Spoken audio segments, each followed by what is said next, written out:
Welcome, ladies and gentlemen. My name is Randy Michael, and we're on the Now Dig This podcast. I'm sitting here with a man who needs no introduction, Georgia Music Hall of Famer. This man has played with Hank Williams Jr., Georgia Satellites, Driving and Crying, Soul Asylum, Matchbox 20, Butch Walker, Blackbird, just to name a few. Blackberry Smoke, Isaac Hayes. His resume is longer than the line at the bathroom at the Earl on a Saturday night, right? I'm sitting here with the man, the myth, the legend, Mr. Joey Huffman, and now author, by the way, Mr. Joey Huffman. How you doing, Joey? It's great to be here. Yeah, and you're from Pikeville, Kentucky. Yeah, Pikeville, coal mining city in eastern Kentucky. Yeah, It's a long way from Atlanta. and did you start playing music in Pikeville? Yeah. But tell me a little bit about that. How'd you start? Like, how old were you first of all when you started playing an I instrument? got interested in music when I was 6 years old, and my brother used to play music in the morning before I went to school, and he played honky tonk women, and that just knocked me out of bed. I was fascinated with it, and I said maybe I can do that. That's pretty cool. Hmm. And I heard Maggie May. I loved Rod Stewart and the Stones, and I just started playing when I was 8, and uh, dicking around with piano and guitar and bass. Kind of just it got into it. And Honky Tonk Woman was like the thing that's what changed everything from black and white to color for you. Um, Starting to understand, being able to my ear, being able to figure out things by ear, and learning theory without even knowing I was learning theory. I started understanding things, and something clicked. I mean, I kept at it, and then just something clicked, and I was more aware of what I was doing. And was that on bass or piano or? It was on piano mostly because it's easier to pick things out on that. Yeah. You know, it's like a typewriter for music. And then you just start playing like in high school bands, I junior high played in the bands? jazz band, in the high school band, and the college band, jazz band. I was a bass player, played bass on that. And that was in Pikeville. Yeah. When did you move to Atlanta? I left Pikeville when I was 16. I ran away from home to play music, to go on tour with the band Wild Cherry. They did play that Yeah, yeah, funky yeah. music, Wild White Cherry, Boy. yeah. Yeah, I snuck out my bedroom window and went on tour with them, and then ended up in Miami, you know, and then I got in a cover band and toured around the Southeast, and then I moved to Atlanta in 1984. How'd you get the gig with Wild Cherry?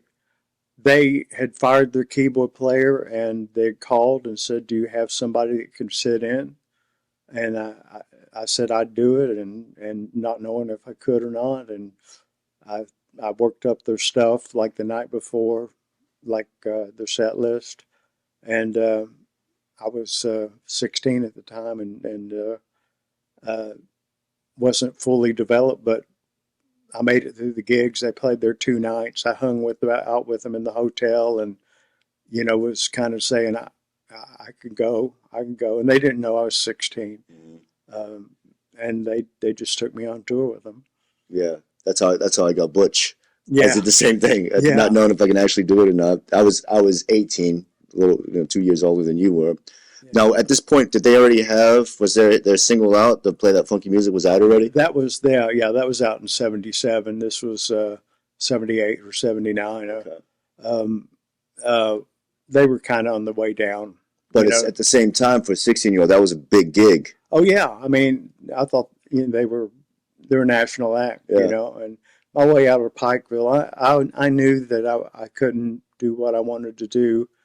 Uh, Being in Pikeville, I had to get out, yeah, and I took the first chance I could get. yeah, yeah. We've all had that. The real guys all have that feeling. And then, so from Wild Cherry, then what was your next gig after that? Um, a cover band that toured the Southeast from probably 1980 to 1984 till I moved to Atlanta. I played with them, and that's kind of where I really learned to play. You know, I that was my college. That was like your You know, Hamburg. yeah, I learned to solo, you know, better, and my chops were getting better. My ear was getting better. They would just throw a song on me I didn't know, and I'd have to like follow along and you know, do things like that, or throw me a solo, and I'd have to do it. You That's what know, it's like being in the gym, yeah, you know? yeah, yeah, And now correct me if I'm wrong, because I've always heard that like in the late 70s, early 80s cover bands, like you can make a decent wage. yeah. As they were like small touring acts, they had their own production. They had lights and PA, and they would tour around the southeast at clubs from Mississippi to South Carolina, Georgia, Alabama. You know, and make a living playing 6 nights a week Yeah. in clubs, 3 to 4 sets a night, and that'll keep you in shape. Yeah, it'll get those muscles going. Now, when did you feel after the cover band like you were like, okay, my training is not necessarily over, but like I'm gonna venture off into something else. I moved to Atlanta to play with a band, and it eventually became the band Baby Blue. But Ian, who played bass with Leonard Skinner later, I was living with him, and uh, we had a falling out, and uh, I moved out, and we actually didn't speak for 9 years. And then when I saw him, I recommended him for a gig with the Outlaws. I knew the Outlaws, and he got the gig, and then he went with Huey to Skinner. He was like a he was the set, you know, the Leon was teaching him his parts. He was to take over the position after Leon was gone, Gotcha. and so he was his protege or Yeah. whatever. And then Leon passed away, and he started playing with Skinner. And Satellites were playing opening for Skinner in Minneapolis, and I was worried about seeing him. I saw him. He gave me a hug and said, "You know, you're responsible for my whole career." I was so relieved. And then we were good friends after that until he passed away. And what was it, 2008 or 2009? Yeah. I mean, that's very commendable of him to acknowledge that because a lot of people And won't do that. I got to play with him. You know, when I filled in for Billy and played with Skinner, he was the bass player. So I actually got to play with him Hmm. for 6 months, and that made a difference. And uh, you know, I miss him. He was a really good guy. Yeah. Everybody he met was a potential friend. He was kind and giving, and I miss him. Yeah. And I mean, it's very it's notable, and it's I mean, it's got to be very um,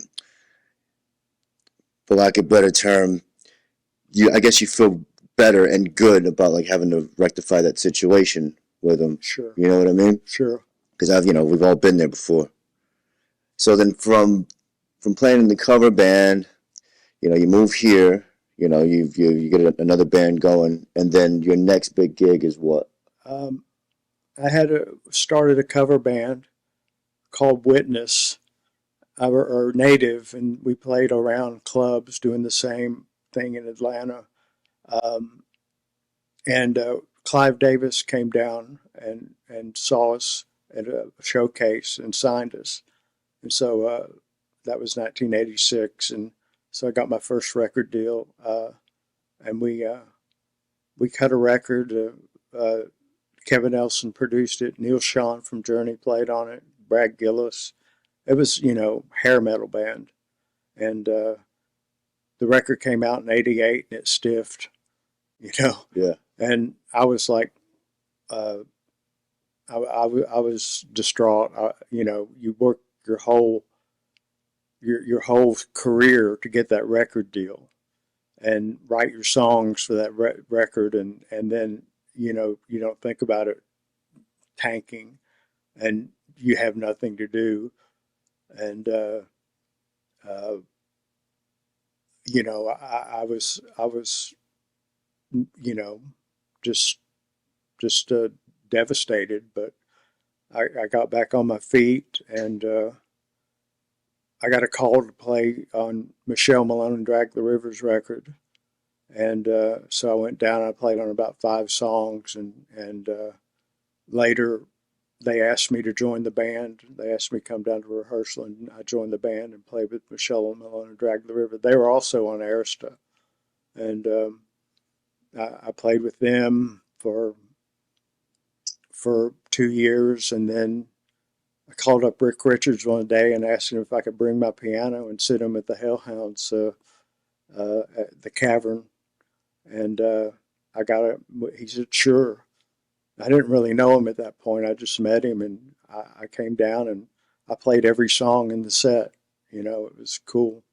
And from then on, then I ended up playing with the Satellites, and then that led to I had at times where I wasn't playing. I was Ivan Neville's keyboard tech on the Expensive Winos tour. Keith Richards in the Expensive Wino tour, and on the one in '93, um, uh, Soul Asylum and Izzy Stradlin were both the 2 opening acts on that tour, and I ended up playing with them both, and that just kind of snowballed. My career I was playing on sessions, playing on records, major label records, and it just snowballed. And by '93, the '90s was my decade, I guess. Um, Played on a lot of records, and it just and I was lucky. It takes luck, being at the right place at the right time, And saying yes. and saying yes, Yes. even if you don't know if you can do it or not. Exactly. Yeah. Exactly. That's one of the big things, saying yes. Because if you don't, somebody else will. Absolutely. And so Soul Asylum, and that's so from teching with the Expensive Winos, Izzy and Soul Asylum are on those tours, and so you get the Soul Asylum and the Izzy gig, or the Izzy Stradlin gig. Um, from there, does that lead to? Is there anything between that and the Matchbox 20? Were you doing? Because I know you were doing Driving and Crying as well. I was playing with Driving and Crying, and did their Wrapped in Sky record with them in '94, while Soul Asylum was off the road. Gotcha. And I played with them when Soul Asylum was off the road, and played with them off and on all the way up to 2006. And had a lot of fun with them. I love that band. I love Kevin. Shout out to Kevin Kinney. Yeah. And I wanted to ask you, before we move on, you have your book, East of the Sun. Now I want to ask you, how long did it take you to do this memoir? About 3 years, I guess. I started writing. There was an online magazine back. I can't remember the name of it. Backstage something. Anyway, I started writing postcards from the road. A thing called that. So I'd write just some of the stories, and then I just kept writing, and I posted on Facebook. And Jeff Clark noticed that. Jeff Clark, that had Stomp and Stammer, he wrote something about that, in one of his articles, to check it out, that it was interesting. And then my publisher saw that, and signed me to a publishing deal. And it took about 3 or 4 years to get it all together and edited. I wrote it myself. There's no ghostwriter, but it was edited, and I'm proud of it. Yeah. And I didn't pull any punches. It's if you did acid with me in Australia, don't say you didn't. Mm-hmm. Now, where can people pick this book up? Amazon. It's on Amazon. Just look up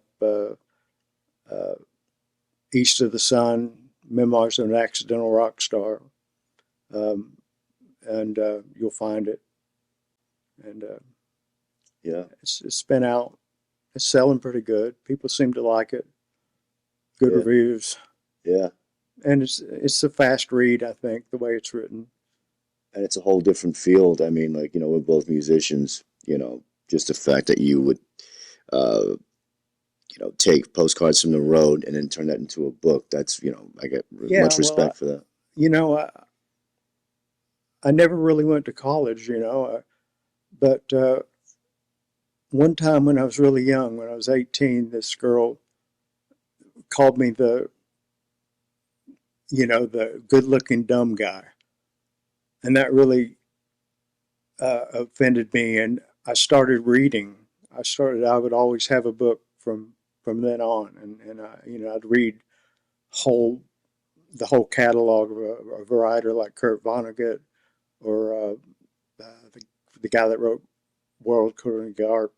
I forget his name, and uh, Anne Rice, and just different. I read all the way up until I had my brain surgery.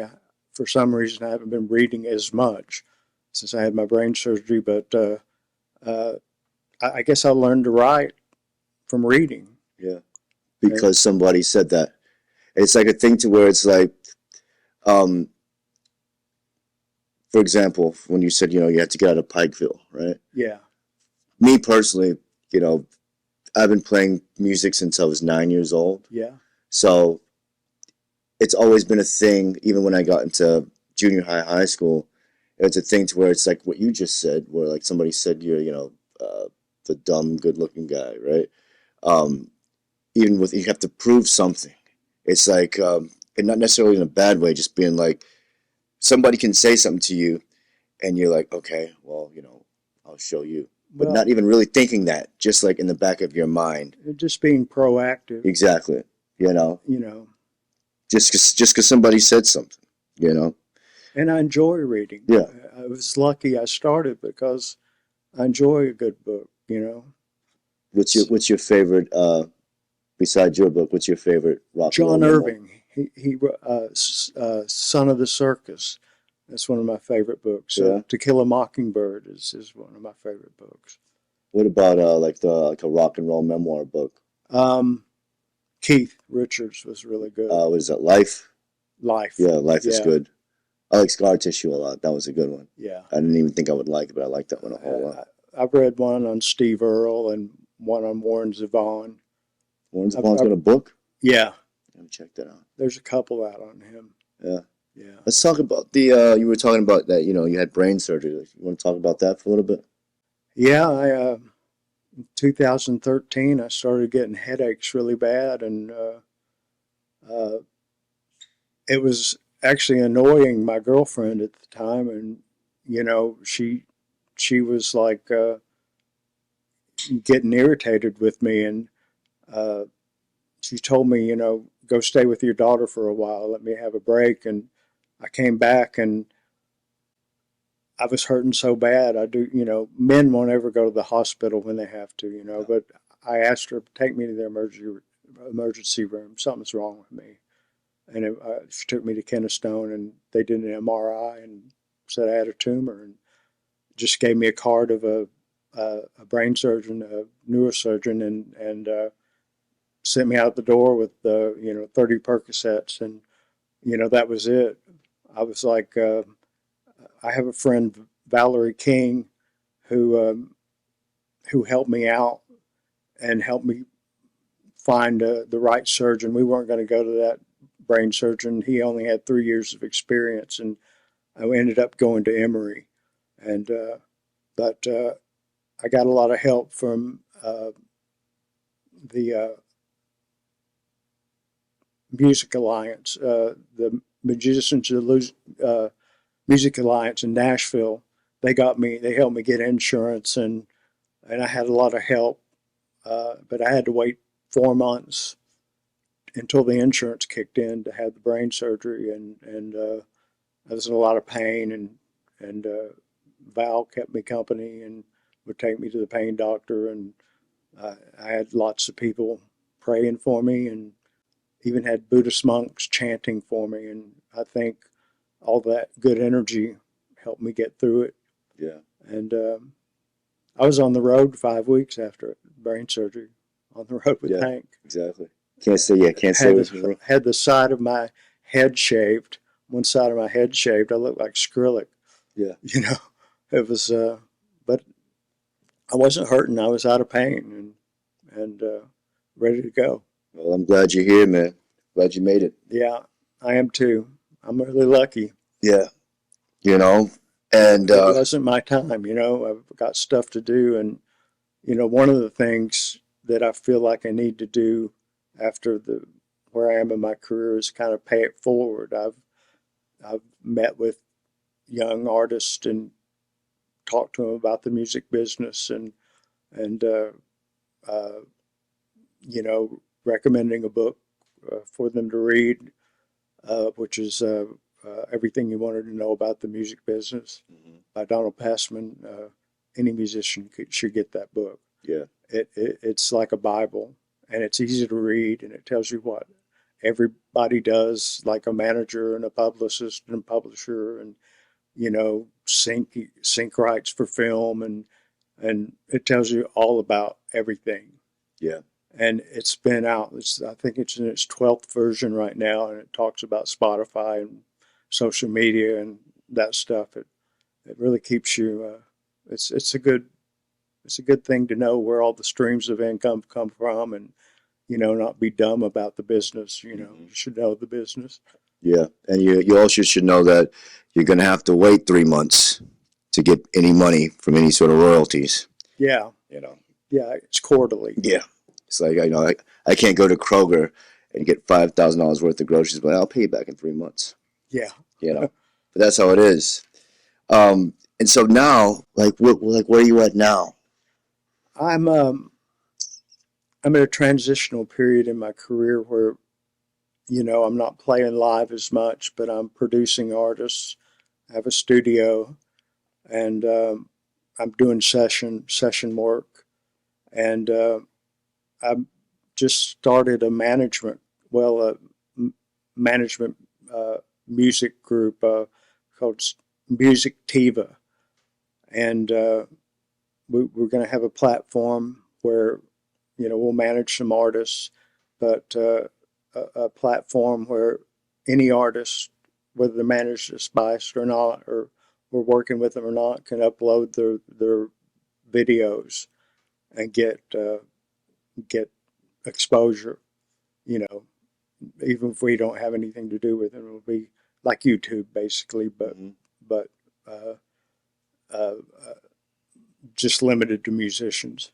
Yeah. And I'll do productions for all the bands we sign, and we got a partner who is actually from Pikeville, and we grew up in the same neighborhood, and we got this together, and we're having our grand opening party on 420, and that's what I'm doing now. Where is that going to be, your grand opening? It opens on 420. Yeah, but where is it going to be? In Cocoa Beach. Okay. Yeah, so you're going to be like Lester Sill.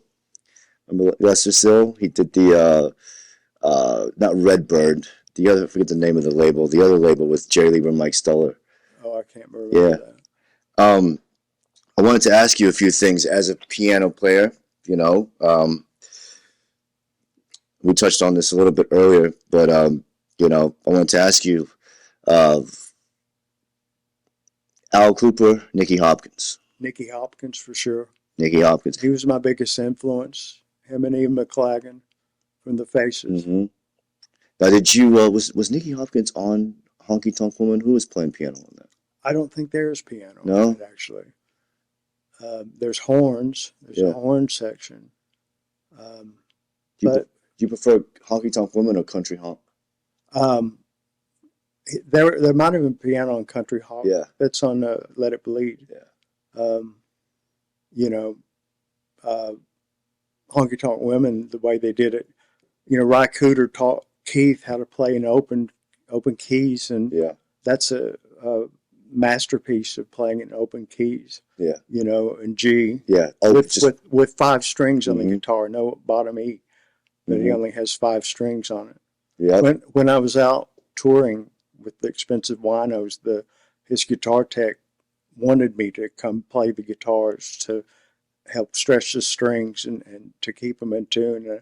I got to play his 5-string telly and a lot of other, guitars he's known for. That was a big thrill for me. Did he have the Dan Armstrong out on that tour? The No, he plexiglass one? didn't have the Dan Armstrong. Rick Richards plays slide on a Dan Armstrong. Yeah, that's one of my favorites. Speaking of the Stones, Let It Bleed or Some Girls? Let It Bleed. Let It Bleed, me too. But Some Girls is the best record they had since Exile on Main Street. So, yeah, well, okay. I love Exile, right? Some of the songs, when I listen to Exile, some of the songs I skip. But, like, if I'm listening to Beggar's Banquet, yeah, I play the record all the way through. Right. Do you know what I'm saying? I got into Beggar's Banquet, yeah. That was right after Satanic Majesty's Request. Yeah. Which was kind of a flop. Yeah. And that was them coming back. It's a lot acoustic, but it's got attitude and I love all the songs on it, and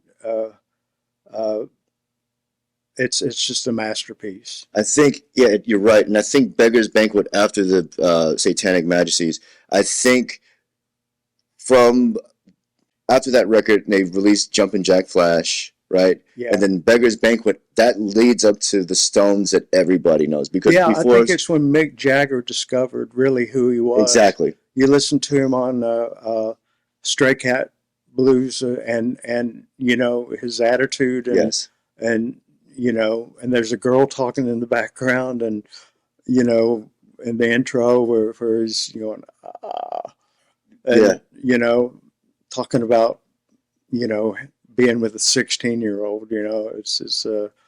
It's got great attitude towards it.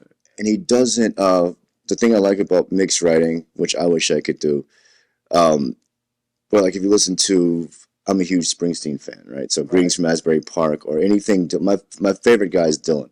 Yeah. So any sons of Dylan, whether it's Tom Petty, Springsteen, Phil Lynott, even Mark Knopfler, I've thrown into that category. Yeah. When they're writing, they could be very vulnerable, even if they're taking a jab at you. Mick Jagger, his lyrics, it's usually first person.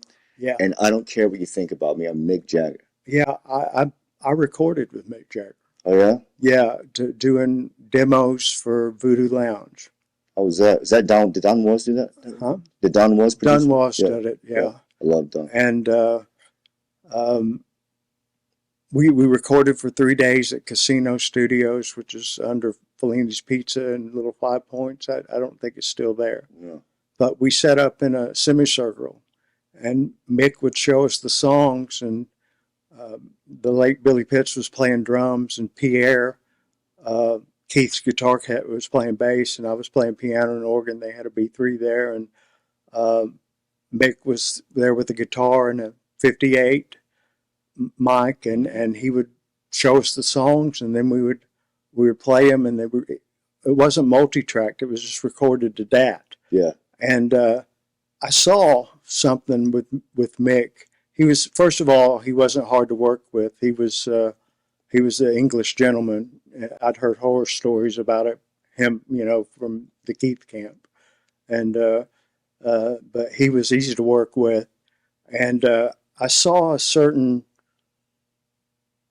when he was showing us his songs, he had this vibe, the kind of look in his eye that it was necessary for us to dig them, to like the songs, that he was still, after writing so many hits, he was still needed that gavel bang. Yeah, he still cared. Mm-hmm. and was a little self-conscious, just a little bit. Yeah.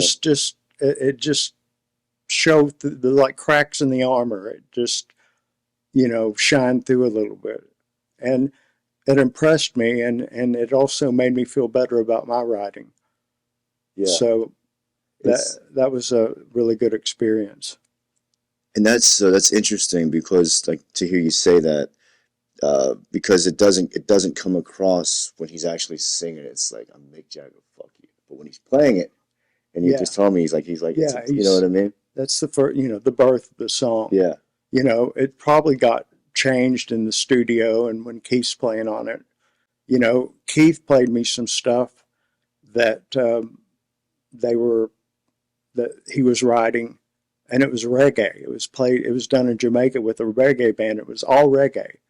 But out of that, he comes up with a riff and a song to give to Mick that turns into a Stone song. hmm Uh, but could never tell by the demos right. what it turned into. And Mick and Keith kind of sandbagged their good songs to the very end. You know, uh, they have this game they play where they sandbag each other. They give them the worst or the B cuts first, and then they'll try to outdo each other with their A game. And I guess that's the way they write. And It's been working. the Glimmer Twins. hmm It's been working. And I wanted to ask you, speaking of the Stones, um, as far as guitar players go in the Stones, like who are you? Again, I know you love Ronnie Wood. Yeah, You know because he was from the Faces. exactly. But I think Mick Taylor was really Mick Taylor was talented. the best guitar player they had. I love Brian Jones, Yeah. but Mick Taylor was like the best that they've. And I'm not knocking Ronnie, but I mean No, just I'm as a not rocking Ronnie just either. as a guitar player, like as a lead guitar player, I Mick Taylor. think when Ronnie joined the Stones, he started playing more like Keith.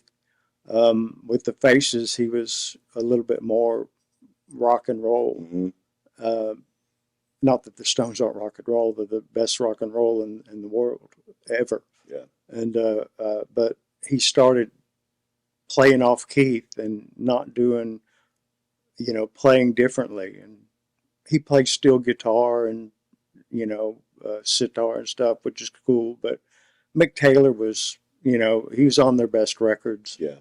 and it gave it was completely different than the way Keith played. Yeah. You know, Yeah. And it was, he could take. He basically was like, it kind of turned Keith into more of a rhythm guitar player because, like, in the Brian Jones era, I would say from Out of Our Heads to, because you got to remember, like the first England's Newest Hitmakers, Brian Jones is playing, he's singing backup, he's playing harmonica, yeah, guitar, yeah. and then by the time you get to Aftermath or be even Out of Our Heads, he's He playing a was lot on of, Beggar's Banquet on yeah, "Take Me to the Station." What is that song? No Expectations. No Yeah, Expectation. He played the slide part on it. That's the last thing he ever did with the Stones. yeah. And then, he's playing dulcimer, he's playing sitar, he's Yeah. playing Oh yeah, sitar flute, on painted black. fighting in the Yeah, streets, Mother's street Little fighting Helper, man, yeah. which that was recorded. That guitar intro was recorded on a cassette player, Yeah, and they could never duplicate it, and they just used that. yeah. Keith recorded it on. Those old cassette players. They had the microphones, and they had a little compression on them. So they sound good. hmm Surprisingly good. Uh, It's and little happy accidents, yeah, yeah. you know. Um, is there anything that you have coming up that by the time this is released that you're going to be like any gigs you got coming up or anything that you want to plug? Well, just the music group. Um, we'll be signing bands nationally, um, and we're not going to sign too many bands at first, because I think it's going to turn into. Um, right now it's just kind of a management, social media. We got social media people that can help uh, get the bands to the next level and the next level, and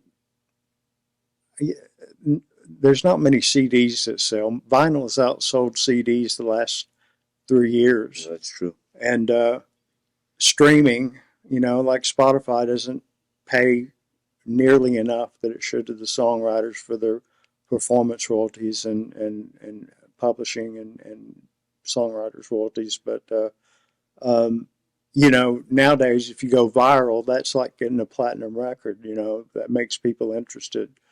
Um, so you know, we have social media people that know the algorithms, and hopefully we can get our bands, and we'll hire a publisher I'm publicist when the record comes out to get support, and maybe a radio promo guy. I mean, we plan to do it right for artists, and this business has got so many dishonest uh, people that don't do what they say they're going to do. That's true. Um, it's it's a nasty business, and we're going to try to do business, and say what we do, what we say, and you know, work hard for the artist. And That I'm excited about it. that launches April 20th. Yeah. Your launch party. Yeah, we're kind of in partnership with I forget the name of but they grow marijuana. That's why it's Music Tiva. Gotcha. Yeah. Yeah, and they kind of sponsor us a little bit, and it's going to be a good thing. It's going to be all original bands at a bar in uh, Cocoa Beach. We're expecting about 500 people, and yeah, I'm looking forward to it, and looking forward to getting to work. I'll stay in town after that and do pre-production with the first artist we signed, and picking songs, sorting through songs, and that kind of thing. You're a hardworking man. I'm trying to keep busy, Yeah. That's I've had a great career, but I don't want it to be over. I'm not going to fade away. I'm going to die with my boots on. So Yeah. you know, Me too. Before I let you go, man, I wanted to just talk about a little bit about your time with Soul Asylum, because I learned how to sing to Runaway Train, yeah, right? And I was telling you earlier that I was listening to that record in headphones, and I pretend it's Tom Petty and the Heartbreakers. 'Cause yeah, it's got that thing, like it it was, does. it's got that kind of thing. Booker T's playing organ on that. Is he really? Yeah, Like Booker T? Booker T's Booker playing. T. He's playing Yeah, that. I didn't yeah, know that. yeah. And And you're on the next record after that, right? I'm on the next. I'm Yeah. on Let Your Dim Light Shine, which went platinum, but um, didn't do as good as the Grave Dancer's Fusion. I didn't get a platinum record for that. I played on it, and the label just issued um, platinum records to the four band members, and that record took $1.2 million to track. It took a whole year, and Butch Vig produced it, and so it didn't recoup. It went platinum and didn't recoup. Wow. But it's a great record. It's kind of like a little more mature than uh, great songs. Um, when we toured on it, we were getting an older crowd because of it. We still had the a young audience, but we were getting older people, drawing older people Along with the along with yeah. yeah. And I just wanted to, because this is huge. You're part of the Georgia Music Hall of Fame. With Driving and Crying. Yeah. Now, what's that like? It's a great honor. Yeah. And I can't believe it. When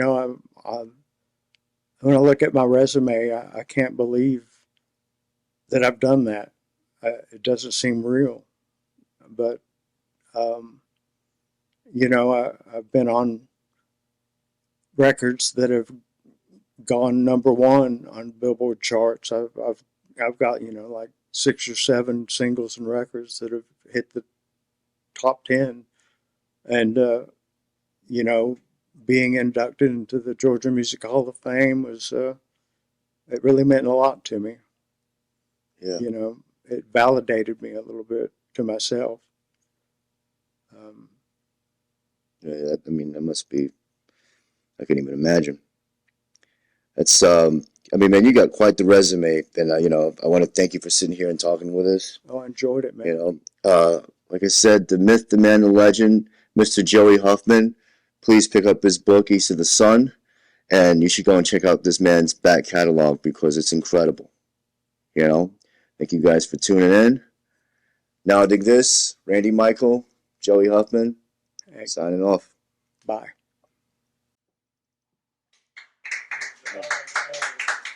Hey, Thank you. we gotta make something again. You're a good interviewer, Thank so it made it really easy for me. We gotta You make did something. a good job. Thank you.